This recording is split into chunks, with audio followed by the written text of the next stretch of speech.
Hi മക്കളെ, ഇന്നിപ്പോൾ ഫെബ്രുവരി 1-ാം തീയതി ആയിരിക്കുകയാണ്.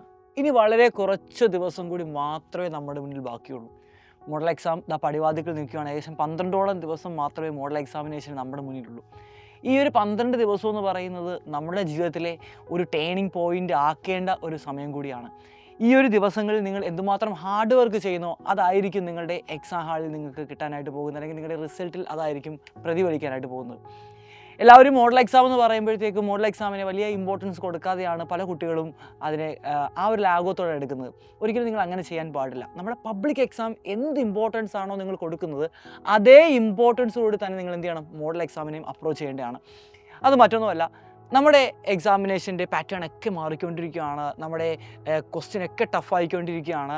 അപ്പോൾ ഇങ്ങനെ മാറി വരുന്ന ക്വസ്റ്റ്യൻസിനെയൊക്കെ നമുക്കൊന്ന് ടാക്കിൾ ചെയ്യണമെന്നുണ്ടെങ്കിൽ നമുക്ക് പബ്ലിക് എക്സാമിന് മുന്നോടിയായിട്ട് അതേ മാതൃകയിൽ നടത്തുന്ന ഒരു എക്സാമിനേഷൻ്റെ അനിവാര്യമുണ്ട്. അതുകൊണ്ടാണ് മോഡൽ എക്സാമിനേഷൻ എല്ലാവരും പബ്ലിക് എക്സാമിൻ്റെ അതേ ഇമ്പോർട്ടൻസ് കൊടുത്ത് തന്നെ എഴുതണമെന്ന് പറയുന്നത്. ഇനി നമ്മളിപ്പോൾ മോഡൽ എക്സാമിനേഷന് ചില കുട്ടികൾ മുഴുവൻ ചാപ്റ്റർ ഒന്നും പഠിക്കാൻ പറ്റത്തില്ല സാർ, അപ്പോൾ ഞങ്ങൾ എന്ത് ചെയ്യുമെന്ന് ഭയങ്കര കൺഫ്യൂഷൻ അടിച്ചിരിക്കുകയാണ്. മുഴുവൻ ചാപ്റ്ററൊക്കെ പഠിക്കാനുള്ള പ്ലാനൊക്കെ ആയിട്ട് ഞങ്ങൾ വരുന്നുണ്ട്. അത് ഞാൻ പിന്നീട് പറഞ്ഞുതരാം. ഇനിയിപ്പോൾ അങ്ങനെ ആരെങ്കിലുമൊക്കെ ഉണ്ടെങ്കിൽ നിങ്ങളെ കൊണ്ട് പറ്റുന്ന ചാപ്റ്റേഴ്സ് ഉണ്ടല്ലോ, ഒരു 5-6 ചാപ്റ്റർ നന്നായിട്ട് നല്ല തറവായിട്ട് നിങ്ങൾ എന്ത് ചെയ്യുക, പഠിച്ച് എക്സാമിനേഷൻ എന്ത് ചെയ്യുക, എഴുതുക. എന്നിട്ട് നിങ്ങൾ തന്നെ നിങ്ങൾ സ്വന്തമായി ഒന്ന് വിലയിരുത്തുക. ഈ 6 ചാപ്റ്ററിൽ നിന്നുള്ള മുഴുവൻ ക്വസ്റ്റ്യൻ നിങ്ങൾക്ക് വർക്കൗട്ട് ചെയ്യാൻ സാധിച്ചോ? എവിടെയാണ് എനിക്ക് അബദ്ധങ്ങൾ പറ്റിയത്? ഈ അബദ്ധങ്ങളൊക്കെ നമുക്കൊന്ന് തിരുത്താനുള്ള സമയമാണ് ഈ മോഡൽ എക്സാം കഴിഞ്ഞ് കുറച്ച് സ്റ്റഡി ലീവ് നമുക്ക് എല്ലാവർക്കും അറിയാമെന്നല്ലേ. ആ സ്റ്റഡി ലീവിന് നിങ്ങൾക്ക് മോഡൽ എക്സാമിന് പറ്റിയ എല്ലാ അബദ്ധങ്ങളും എല്ലാ കാര്യങ്ങളും എന്ത് ചെയ്യണം, മാറ്റി വെച്ചുകൊണ്ട് അതിനെ ഓവർകം ചെയ്തുകൊണ്ട് പഠിച്ച് പബ്ലിക് എക്സാമിനേഷന് വേണ്ടി നിങ്ങൾ എന്ത് ചെയ്യണം, നിങ്ങളെ തന്നെ ഒന്ന് മാറ്റിവെക്കേണ്ടിയിരിക്കുന്നു. അപ്പോൾ അതുകൊണ്ട് തന്നെ നമ്മൾ മോഡൽ എക്സാമിനെ അത്ര ഇമ്പോർട്ടൻസ് കൂടി തന്നെ എന്ത് ചെയ്യണം മക്കളെ, നിങ്ങൾ കാണണം. ഇനി പല കുട്ടികൾക്കും സംശയമുണ്ട്, സാറേ എങ്ങനെ പഠിക്കണം, എന്ത് തുടങ്ങണം, എവിടെ നിന്നും തുടങ്ങണമെന്നൊന്നും ഞങ്ങൾക്ക് അറിയത്തില്ല, ഞങ്ങൾ ഭയങ്കര കൺഫ്യൂഷൻ അടിച്ചിരിക്കുകയാണ് എന്ന് പല കുട്ടികളും ഇപ്പോൾ പറയുന്നുണ്ടായിരിക്കും.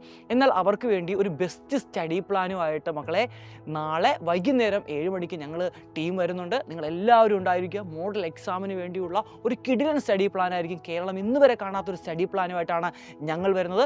അപ്പോൾ നിങ്ങളെല്ലാവരും നാളത്തെ ലൈവിൽ ഉണ്ടായിരിക്കണം. നമുക്ക് അടിപൊളിയായിട്ട് ഈ +1 അല്ലെങ്കിൽ +2 മുഴുവൻ പഠിച്ച് സെറ്റാക്കിയെടുക്കാം. അപ്പോൾ ഇനി കയറി പോന്നേക്കുക. ഞങ്ങളുണ്ട് നിങ്ങളുടെ കൂടെ. നിങ്ങൾ ഞങ്ങളുടെ കൂടെ കട്ടക്ക് നിന്ന് കഴിഞ്ഞാൽ ഈ +1 +2 നമുക്ക് സിമ്പിളായിട്ട് മെരുക്കിയെടുക്കാൻ സാധിക്കുന്നതാണ്. നിങ്ങൾ പ്രതീക്ഷിക്കുന്നതിനേക്കാൾ കൂടുതൽ മാർക്ക് നിങ്ങൾക്ക് കിട്ടുന്നതായിരിക്കും. അപ്പോൾ ഇനി കയറി പോന്നേക്ക് നാളെ രാത്രി 7 മണിക്ക്.